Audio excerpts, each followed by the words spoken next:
Sahana Vavatu Sahanau Bhunaktu Sahaviryam Karavavahai Tejasvinavadhitamastu ma Vidvishavahai. Om Shanti Shanti Shanti.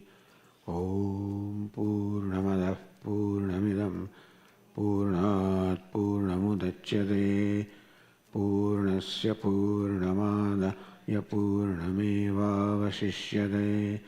Om Shanti Shanti Shanti. Shruti Smriti Purananam Alayam Karunalayam Namami Bhagavad Padam Shankaram Lokashankaram Shankaram Shankaracharyam Keshavam Badarayanam Sutra Bhashya Krutau Vande Bhagavantau Punah Punah. Ishvaro Gururatmeti Murti Bheda Vibhagine Vyomavad Vyapta Dehaya Dakshinamurtaye Namah.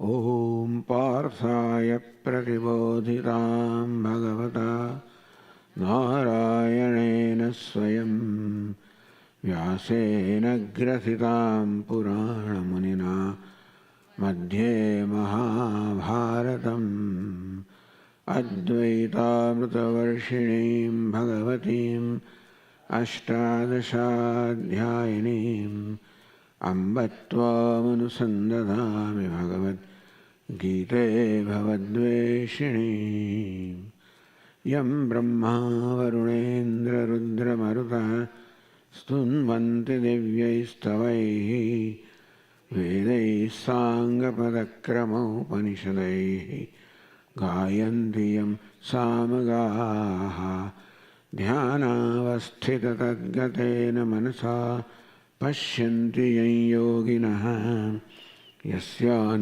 Tanna Vidusura Suraganaha Devaya Tasmai Namaha.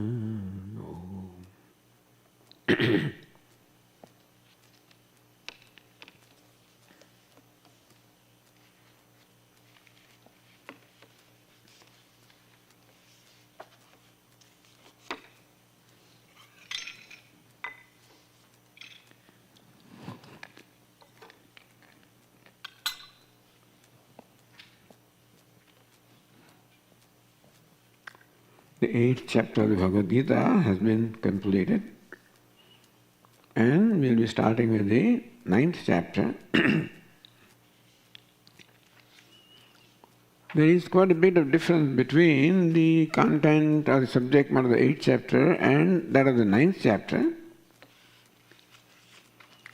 8th chapter essentially describes the yoga of how a yogi, as a result of practice for a long time, is able to focus his attention on pranama or omkara in the crown of his head and departs from the body. This is called svecha mrityu, or the ability to die or depart from the body at will. So this 8th chapter described a yogi who has gained that kind of mastery over himself by the practice of yoga or concentration, abhyasa yoga yuktena cetasa nanyagamina paravam purusham divyam yadi partham chintayan. Abhyasa yoga yuktena, yuktena endowed with the abhyasa yoga, where abhyasa means the repeated practice. So abhyasa itself is a yoga. So by the yoga of abhyasa, repeated practice, cetasa nanyagamina, one's mind does not go extrovert, does not move away from its object of concentration. Meaning that one has acquired that kind of mastery of the mind that mind on its own now does not swerve rather from its own object of concentration.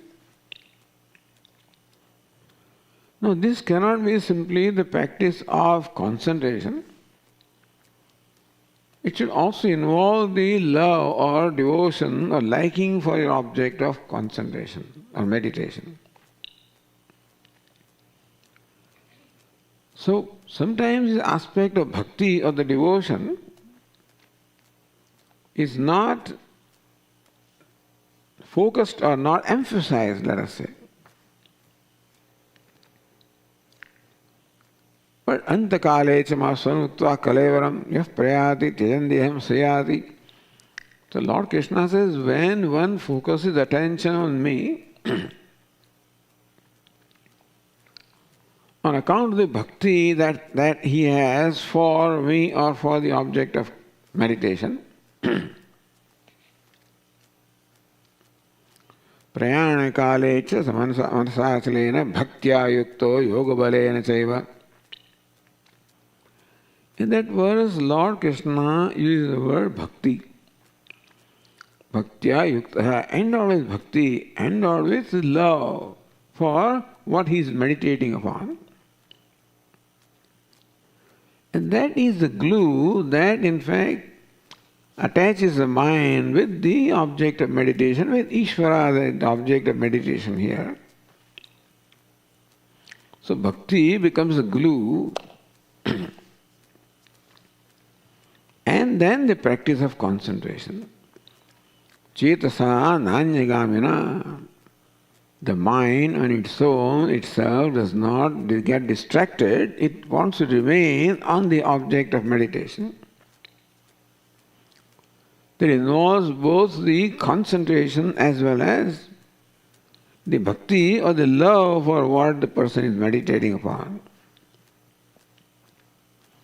Abhyasa yoga yuktena cetasa nanyagamina paramam purusham divyam yadi parthan chintayan anuchintayan, constantly thinking about, meditating about with one's own mind. Thus, this yogi attains an identification with Ishvara. Here Ishvara means Saguna Brahma or Hiranyagarbha. And Lord Krishna says that with the utterance of Om in his mind and thinking of Hiranyagarbha or Brahman, Saguna Brahma, when he departs from this body from the opening in the crown of the head, then Paramyati, he attains the Brahmaloka. So the objective of the meditation that is described in the 8th chapter was to attain Brahmaloka or identification with the Saguna Brahma, with Hiranyagarbha. And this also ultimately leads to moksha in what is called Krama Mukti or Mukti of the liberation in stages, where the first stage is identification with Saguna Brahma or Hiranyagarbha, and the second or the last stage is then ultimately getting released from that and identification with Nirguna Brahma. By the grace of Saguna Brahma, he attains identification, knowledge of Nirguna Brahma. This is how the Krama Mukti or the liberation and stages is described. So, studying that chapter, it's a little bit rather intimidating to recognize that is this the only way to attain the goal of your life? Where do you have to develop this kind of yoga or ability to concentrate? Where you even gain the ability to depart from this body at will? Is that the only way of attaining the goal of your life? So that is how the Bhashyakara begins the discussion of the 9th chapter. Tatra anenaiva prakarena mokshapapti phalam adhigamyate. Studying the 8th chapter, one may conclude that this is the only way of attaining moksha. And therefore, Lord Krishna says, no, that is not, yoga is not the only way. So 9th chapter discusses jnanam as a means of attaining the same goal. Yoga is a practice of identification of what it is that you want to attain. And jnanam is the knowledge of what it is that you want to attain. Because in this case, what you want to know is what you are, and that's the reason why the knowledge also leads you to oneness with Ishvara or Brahman. And that the Vedantists believe is much simpler way of attaining your goal, that is moksha. Therefore, the 9th chapter now describes the way of knowledge accompanied with bhakti. So 9th chapter is also the chapter on knowledge of Brahman. It also describes bhakti or the devotion on Brahman or Ishvara. So this is a very beautiful chapter where you get the overview of entire Vedanta. It describes the Nirguna Brahman, Brahman that is devoid of all the attributes and limitations. It also describes the bhakti, the devotion to Brahman, where Lord Krishna in fact sings the glories of the bhakti, and describes also the various bhaktas, the bhakta as well as is described here. So Bhagavan, bhakta and bhakti, all of these are described in the 9th chapter.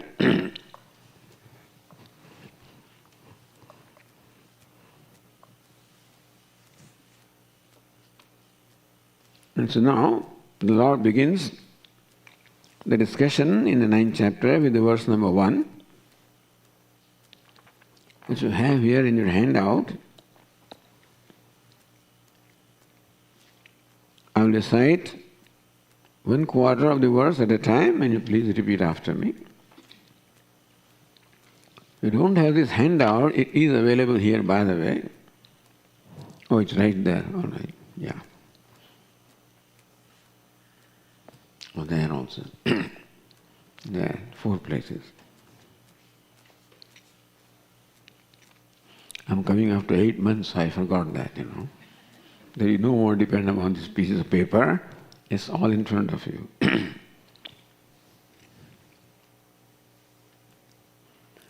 Shri Bhagavan Uvacha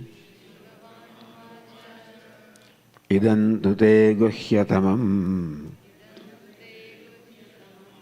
Pravakshyamyanasuyave Jnanam Vijnana Sahitam Yajñātvā mokṣase shubhād.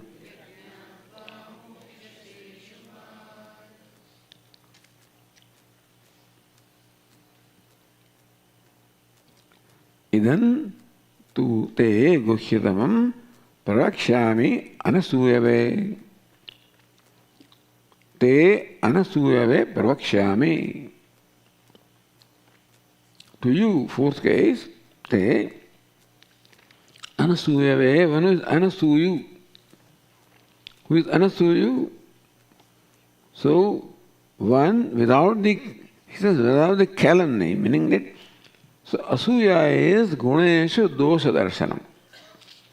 It's called asuya. It's not quite jealousy, but something similar to that, where the tendency of the mind is to see the blemishes or defects where in fact there is something, the virtue. Somehow a mind, on it, because of its own complexes, sees what really is a virtue as a defect, Guneshu dosha darshanam. So person may be a very righteous person, and this fellow would say he is just he's a fraud, Swamiji, you don't know, he's just making a show. So there are some people who just cannot tolerate the virtue in others. And therefore, wherever the virtue is seen, somehow that is interpreted as a defect. So Guneshu dosha darshanam. Guneshu in the virtue, dosha darshanam, seeing dosha or the defect or blemish. Meaning that this person cannot see what is good, what is beautiful, what is right, what is real. And certainly he cannot see what is most beautiful, which is Ishvara, which is Brahman, which is the truth. Because where the virtue is, somehow the mind is accustomed to superimposing the opposite, namely defect, because its own problems, its own distortions, the mind seems to have a tendency to superimpose a defect where in fact there is a virtue. So here Lord Krishna mentions this important quality of Arjuna.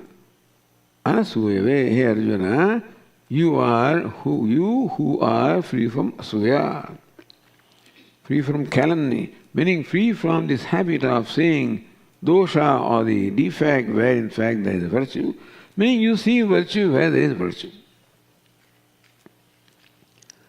What is the problem, Swami? Why is it a big deal? Seeing goodness where there is goodness and seeing virtue where there is virtue, what should be the problem?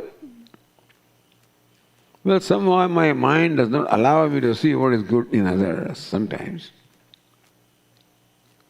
Because of my own complex about myself, and somehow therefore seeing good in others creates in me some complexes.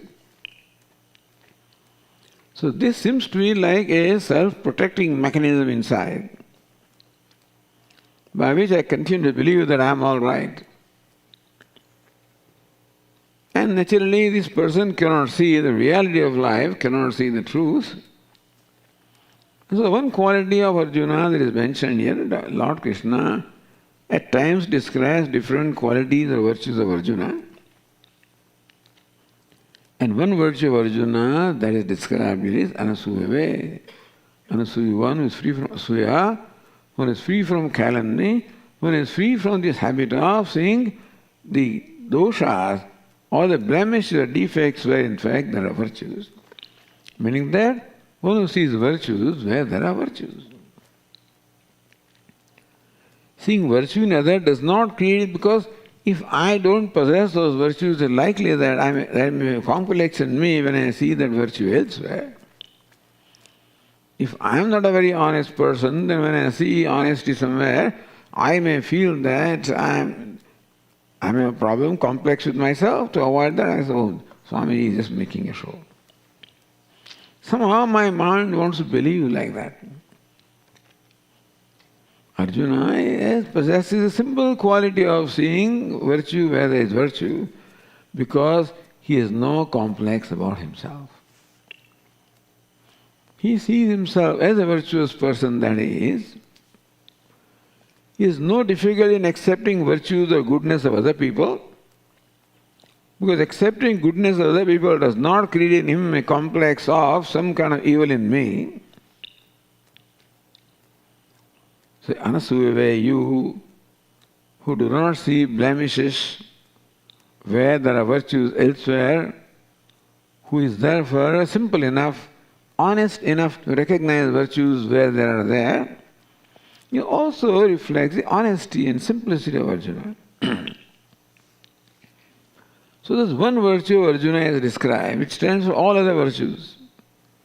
Arjuna is a virtuous person, possessor of virtues, because he is a person who has been always committed to dharma, to righteousness. Because he is a Pandava, he is younger brother of Yudhishthira, Dharmaraja, and therefore all the Pandava brothers also are followers of dharma, particularly Arjuna. In fact, that is one of the reasons why Arjuna is fortunate enough to have the opportunity to listen to Bhagavad Gita. People sometimes ask Swamiji, why did Lord Krishna teach Bhagavad Gita to Arjuna? Why did he not teach Duryodhana? Then this war would not have taken place. Lord Krishna would certainly teach, provided he is willing to listen. Duryodhana just would not be willing to listen. His mind is just not available to listen to the goodness about life, about the glories of Ishvara. His mind is not available. Anasuyave, Arjuna, you are a simple, honest person, and who is honest enough to see goodness where it exists, virtues where they exist, because seeing virtues in others does not create in you a complex of your being devoid of those virtues. You also possess those virtues. A virtuous person alone can see virtues elsewhere. Idantute guhyam pravakshami. That is what qualifies Arjuna to listen to what Lord Krishna says, guhyatamam. Guhya means a secret. Guhyatavam, the greatest secret. Arjuna, I am now going to describe to you the greatest secret.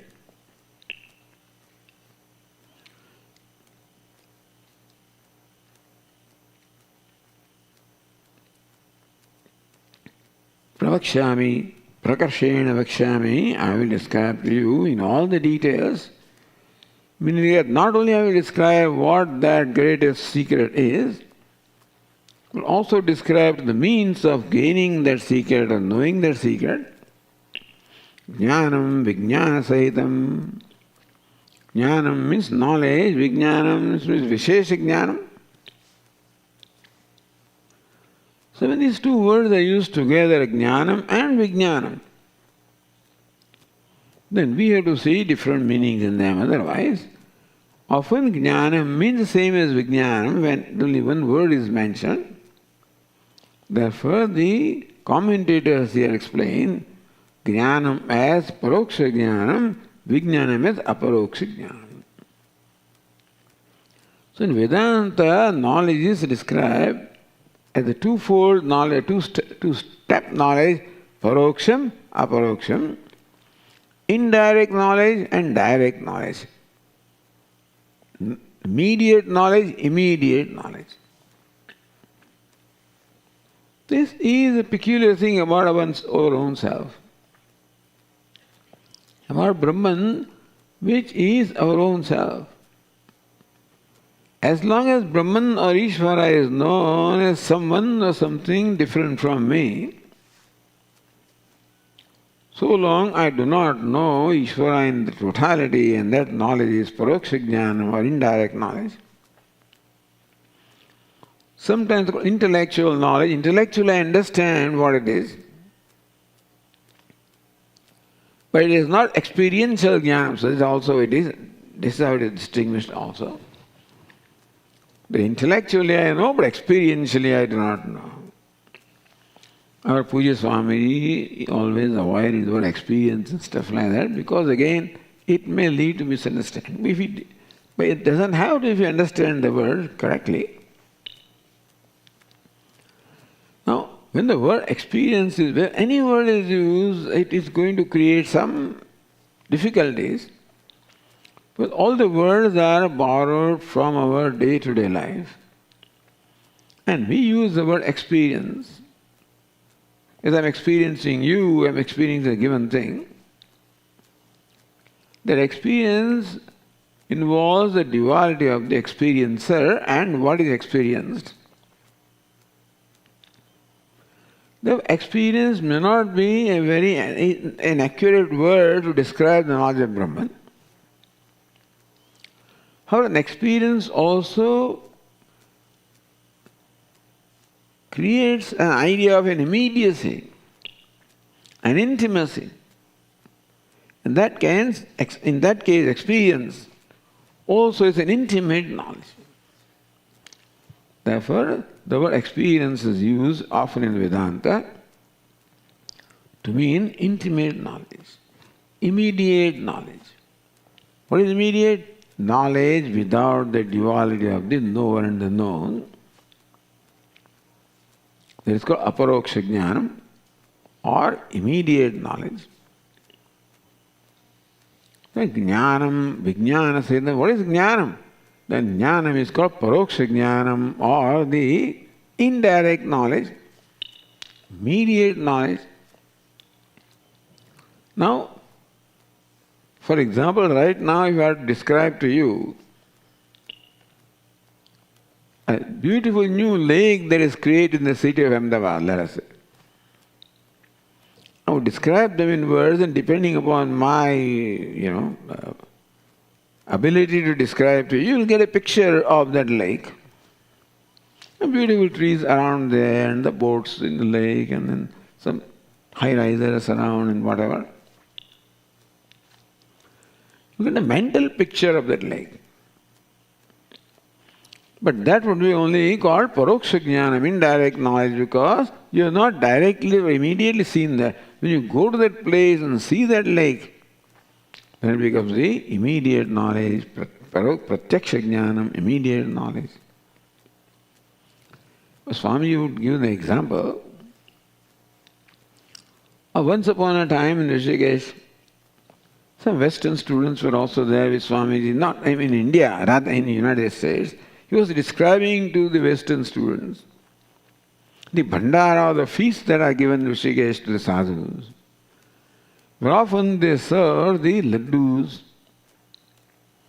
And then Swami described laddus and how sweet it is and what its texture is and what its color is, or how yellow it is. And so, wonderful description. That student would have an idea, but then see, when he happened to once go to Rishikesh and when a feast was offered to the sadhus and this laddu was served them, then Swami said, this is that laddu. He took a piece of that, put it in his mouth, and then the knowledge that he was called the pratyaksha jnanam, immediate knowledge. To have the laddu, how it would taste, etc., is just, it involves an imagination. To directly, immediately taste is the pratyaksha jnanam, paroksha jnanam. So the knowledge of Brahman is sort of in two categories, paroksha jnanam, aparoksha jnanam. When I know, intellectually I know what Brahman is, how it is a self, how it is limitless, this, whatnot. But then to see Brahman as my own self, to recognize myself as that limitless, is called aparoksha jnanam. Here Lord Krishna used the word vijnanam. Jnanam vijnana sahitam. All describe to you Brahman and also the vijnanam, the immediate knowledge of Brahman. Or jnanam vijnana sahitam, I'll give you the knowledge of Brahman, and vijnanam, means of attaining that knowledge. Vijnanam can also be interpreted as the means of gaining the knowledge.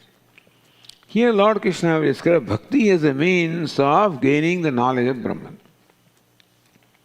So in Bhagavad Gita, bhakti is described as a means of jnana.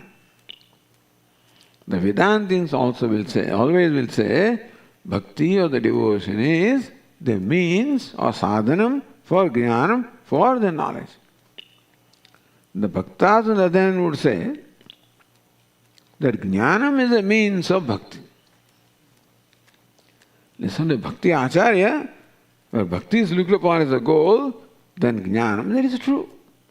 Jnanam is the means of bhakti when it comes to Saguna Brahman. Meaning Brahman with attributes, and you must know Brahman, then only you have the devotion and worship. Here, bhakti or the devotion is a means of jnanam. Jnanam vijnana sahitam. I'll describe to you this knowledge along with the means of knowledge. So later we'll find the description of bhakti. In the initial section of this chapter, you'll find Jnanam, the delineation or description of the essential nature of Brahman. And later on, we'll see the discussion of bhakti or the means of gaining that knowledge. Jnanam, Vijnana Sahitam. Lord Krishna, that is fine, but then what is to be gained from that knowledge? What do I stand to gain by this knowledge? Yajñātva mokṣase asubhāt. Yajñātva, knowing which, mokṣase, you'll become free or liberated from asubhāt, from what is asubham. Subham and asubham, mangalam, amangalam. So here it says release from the inauspicious, asubham. Become free from the inauspicious. What is inauspicious? You remember in the olden days, they used to send a postcard. That postcard, when they sent you the news of somebody's death, then right on the top they will write also Ashubham. So you won't read further. And then that letter is read. When this fellow goes to the bathroom, then he is told, because you take the bath. So if you read it, then that's the reason why when he's in the bathroom, then the mother will read out. This is somebody has passed out and you do. So death is described as Ashubham. But Vedanta will say that Ashubham, death is inauspicious, ignorance also is inauspicious, and sorrow also is inauspicious. These three things we do not want in our life. We do not want mrityu or the death. We don't want. We don't want sorrow or unhappiness in our life. And we do not want ignorance or foolishness in our life. Everybody wants to be wise. But I like to feel that I am wise. So we have natural love for knowledge, natural love for immortality, natural love for happiness. We are born with this love. Meaning that we are born with raga dveshas. Raga for happiness, dvesha for unhappiness.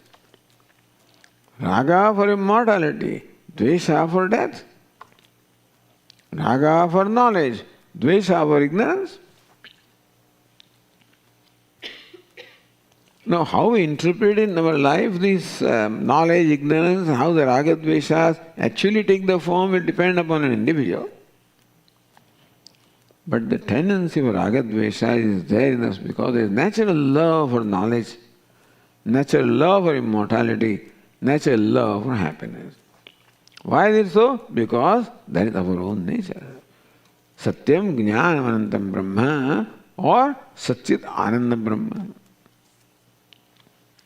Because Atma, the self, is the nature of Sat or existence, therefore, death is the non-existence or losing, death means the going out of existence. And I hate that death. If I knew exactly what the death means, perhaps I may not hate it. But then today, I think dying means being non-existent. I would not exist anymore after death. Because the death of the body is equated to the death of the self. Because the body is the self. And that's why I don't like death, I hate death. So Vedanta says, hey, you never die. What dies is of not significance. That's what all stated in the second chapter of the Gita, and that Atma is immortal. You are immortal. Ajo nitya shashvatoyam purana na hanyate hanyamane sharire. That it is the body that dies, but the death of the body does not bring about the death of the self. Thus our natural love for immortality, natural love for happiness, natural love for knowledge, in our life also we are constantly striving to gain knowledge, learn, know more and more, to get more and more entertainment and happiness, and to stretch out our life as much as we can. is understandable. That one wants to live as long as one can. And not just live, but then live comfortably, live with health, with happiness.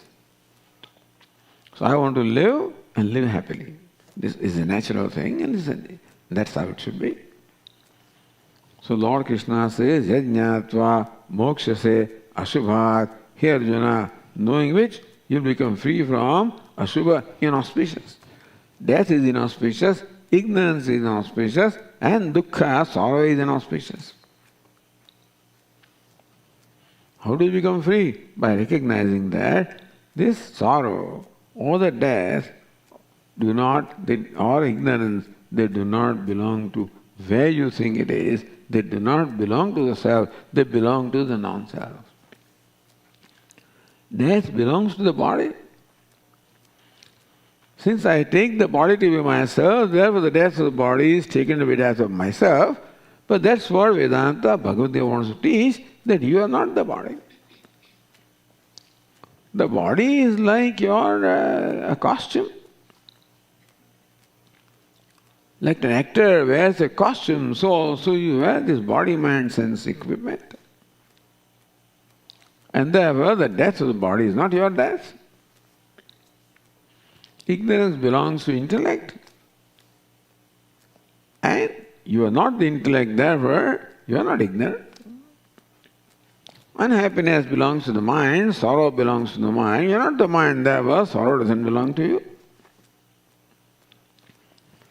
So these conclusions about me, that I am a sorrowful being, I am an ignorant being, I am a mortal being, I always live with these conclusions and suffer from the consequence of these conclusions. I don't have to be poor really. All I need to think that I am poor, just the notion. Like an actor who is a very wealthy person puts on the costume of a beggar, comes on the stage and somehow this notion takes hold of his mind that I am a beggar. Because of identification with his costume, he thinks I am a beggar. So because of the identity with the costume, we think that we are mortal, we are ignorant, we are sorrowful. The Vedanta teaches to create a distance between the actor and the costume. Yajñātva mokshase ashubhat. Here Arjuna, knowing who you are, recognize that you are the actor, you are not the costume. That you think you are sorrowful, you think that you are a mortal, you think that you are ignorant. All these conclusions have arisen in you on account of identification with the costume. So the body, sense organs, mind is the costume, and body is mortal, and so your conclusion, I am mortal, arises from taking body to be yourself. That I am sorrowful arises from your identity with the mind. So inadequate, I am small, I am limited, I am helpless, all of these arise because of the identification of the costume. And these complexes are the source of my sorrow. Yajñātva mokshase ashubhat. Right now you are suffering not because of what you are suffering because who you think you are. The cause of your suffering is the various notions you entertain about yourself. Not the reality about yourself. Once you know what your reality is, then you will find that there is no reason for any sorrow in the life. There is all the reason for happiness in life. Whatever today I think will create happiness, I find that it's already existing. And so, yajñātva mokshase asubha shubhat, knowing which you will become free from all inauspicious death, ignorance, sorrow. So this is the preface, introduction. This is the praising of the knowledge. Lord Krishna praises the knowledge which himself is going to impart to Arjuna. like a salesperson, who sings the virtues of his own product.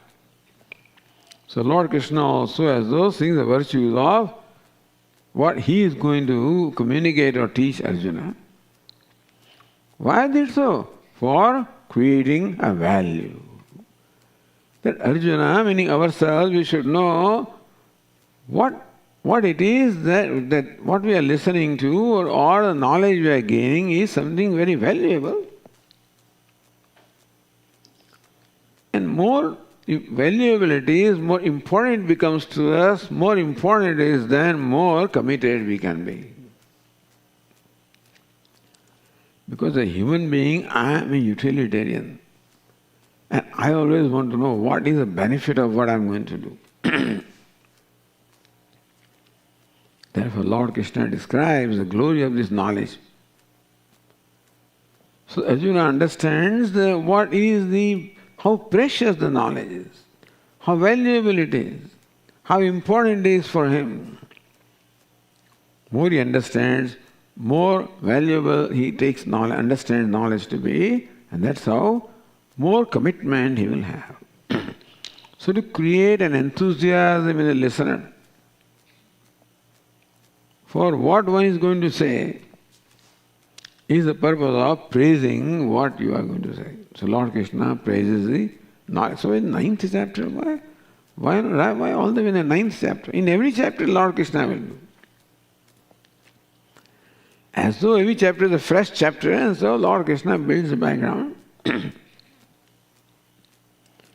And the praising of knowledge continues. Second verse also says Lord Krishna.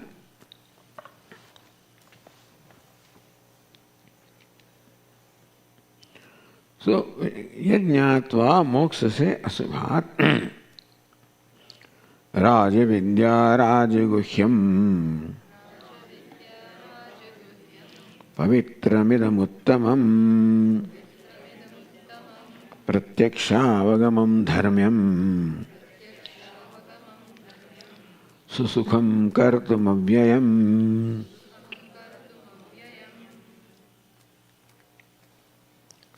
Raja Vidya, Vidyanam Raja. It can be Rajnya Vidya, it can be the knowledge of the kings. But here it is Raja Vidya, Vidyanam Raja. It is the king of all the knowledge, meaning is the most exalted of all the knowledge.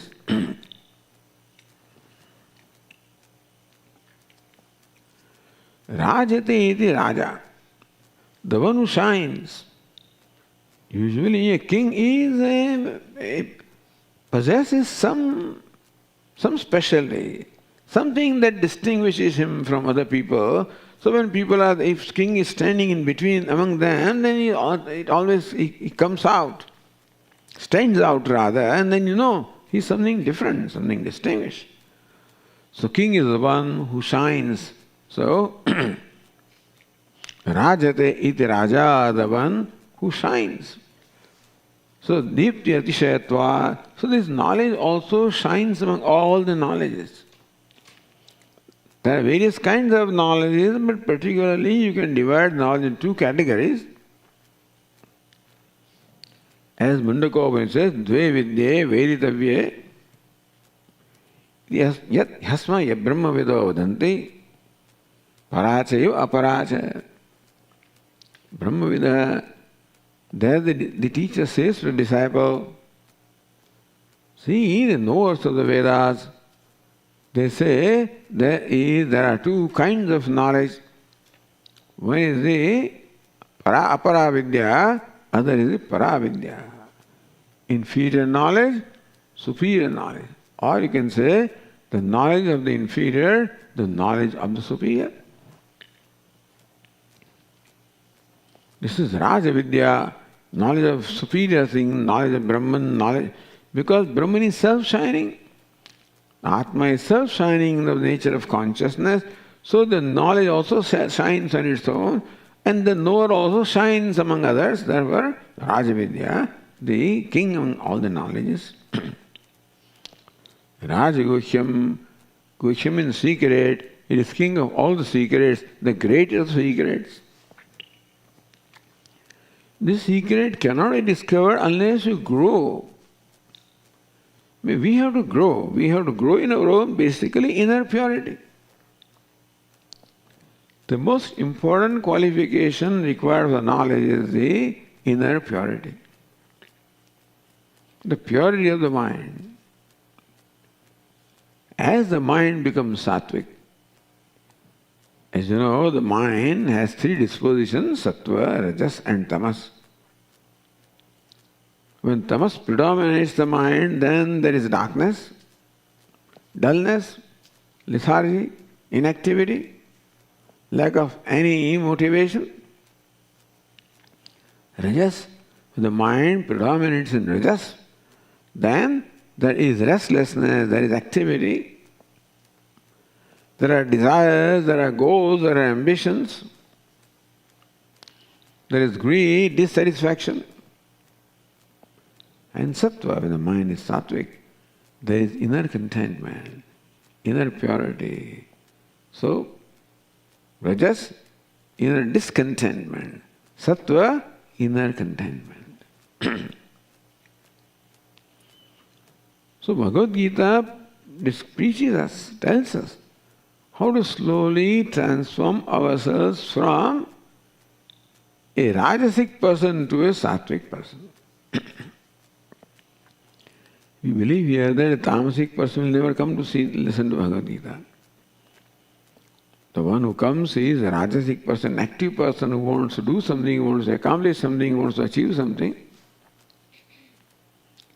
And maybe he comes to Bhagavad Gita also with a view to achieve something. But Swamiji, when I study Bhagavad Gita, will I get promotion? So what will I get by studying Bhagavad Gita? Then the rajasic person, utilitarian person, therefore he wants to see the benefits here also. Bhagavad Gita may or may not give you promotion. But Bhagavad Gita may make you free from a fascination for promotion. That's what Bhagavad Gita can do. By enabling you to recognize something much greater than what a promotion can offer you. Right now a promotion or a raise is very important to you because you judge yourself by what you do. If I am promoted to a higher position, then I am more important, I am more valuable. I judge myself based on my accomplishments, judge myself based on what I have. Vedanta says that you don't have to. What you have is all the property or attributes of your body, mind, sense complex. You are much more valuable than that. So Rajavidya, inasmuch as what I want to achieve is myself, but I never know that. I always think that what I want to accomplish is wealth and fame and power, etc., which is what I think are the measures of success of life. But then I do not realize that through every accomplishment really, what I am seeking to accomplish is my own self. Swamiji, when I want profit or wealth or promotion, you mean that I am seeking Atma? You are. Because nobody wants wealth for the sake of wealth.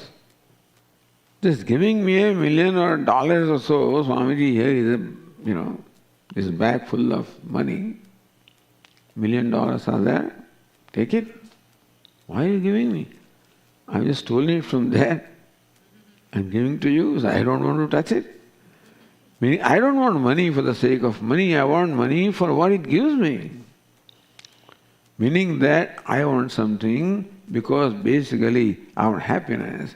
So money also I want because I look upon wealth as a means of happiness.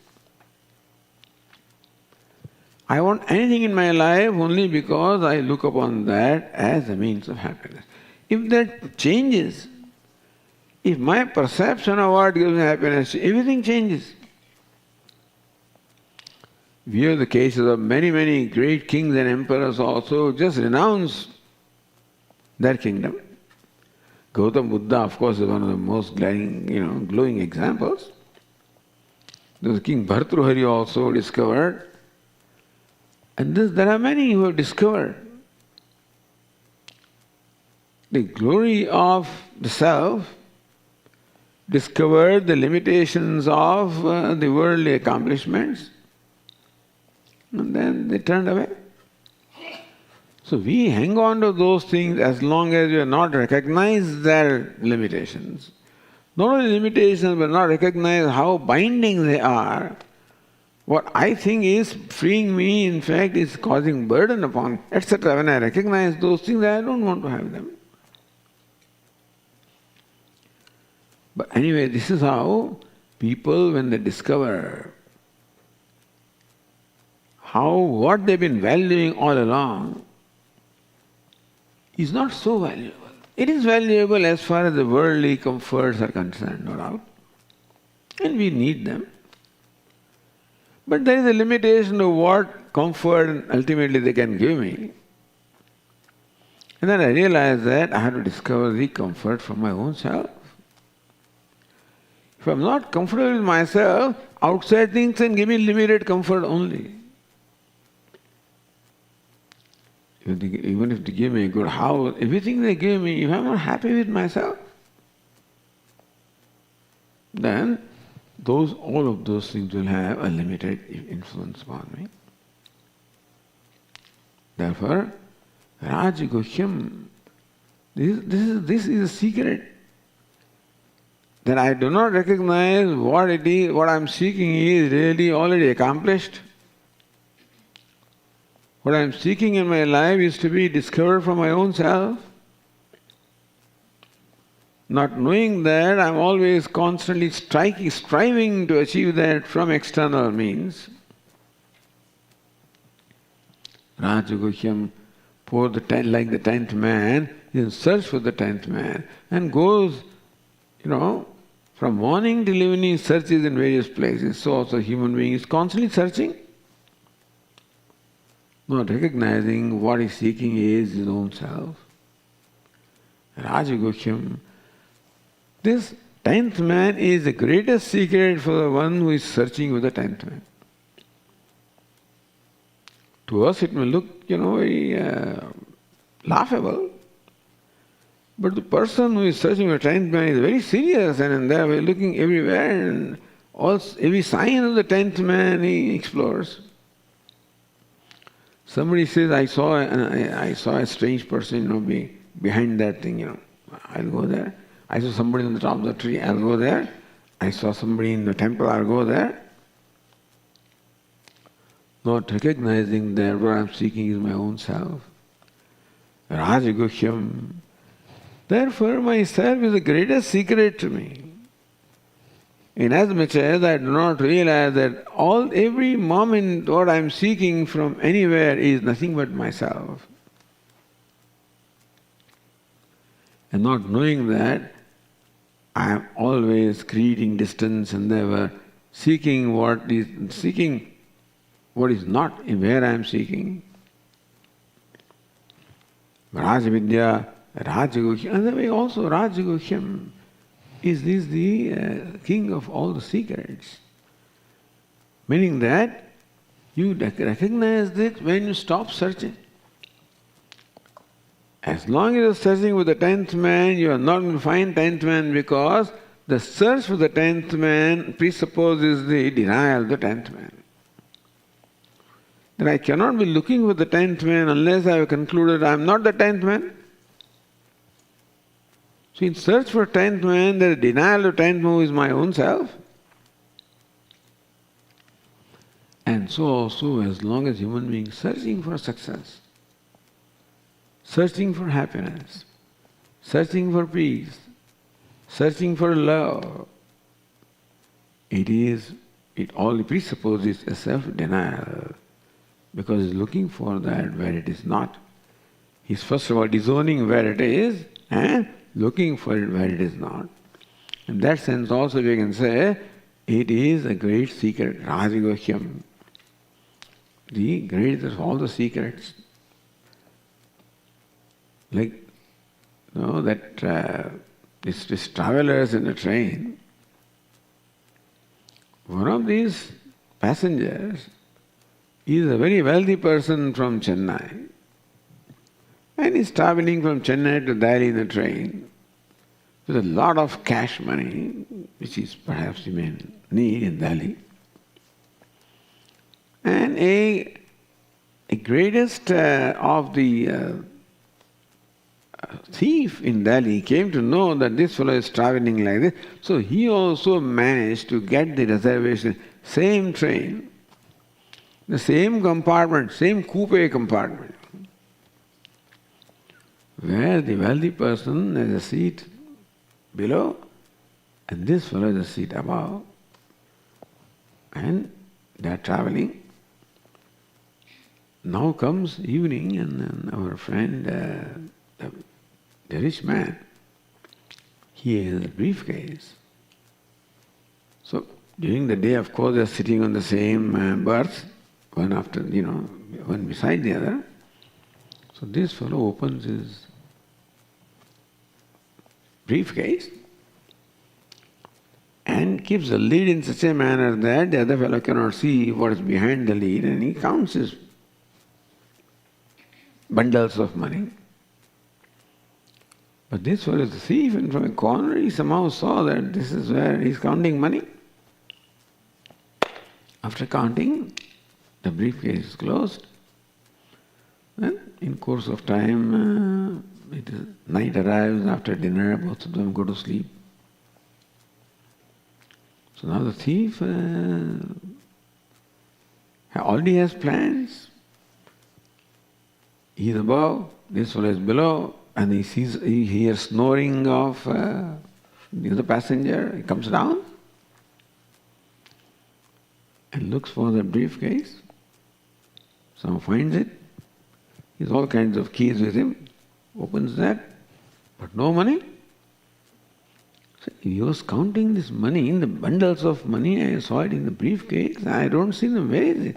He searches for everywhere. He doesn't find it. Disappointed, goes back to sleep.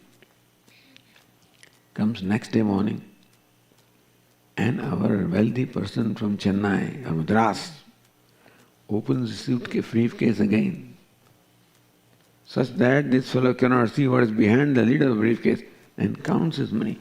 So, this fellow is just flabbergasted. I searched for this, I looked into this briefcase, I did not find anything. And he's counting money right there. Next night came. Now this fellow was determined to find it from anywhere, including the person of this passenger. Maybe he's hiding there. So next evening he looked in the briefcase, all his baggage, even his own person, everywhere he searched. Could not find that money. Disappointed, went to sleep. Next morning now, Delhi is arriving. This fellow again takes out his briefcase, starts counting his money, and this fellow is amazed. What is happening here? So now Delhi station is just coming.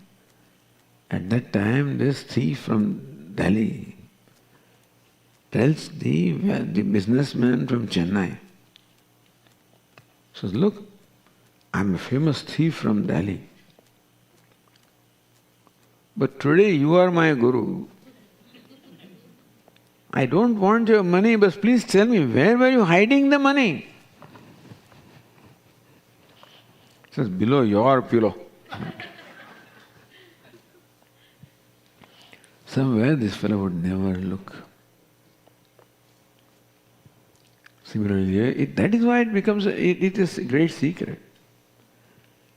We have concluded that what I am seeking in life is elsewhere, different from me. And I am searching for it everywhere.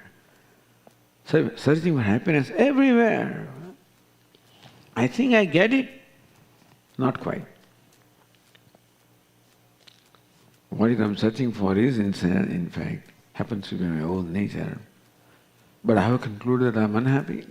What is hiding that happiness from me is my conclusion that I am unhappy. That is my conclusion about myself, and then I'm searching for happiness. Raj Vidya, Raj Guhyam. Arjuna, this is the greatest of secret. Then in the whole life, you are searching for your own self. Searching elsewhere where you are not, you are searching yourself.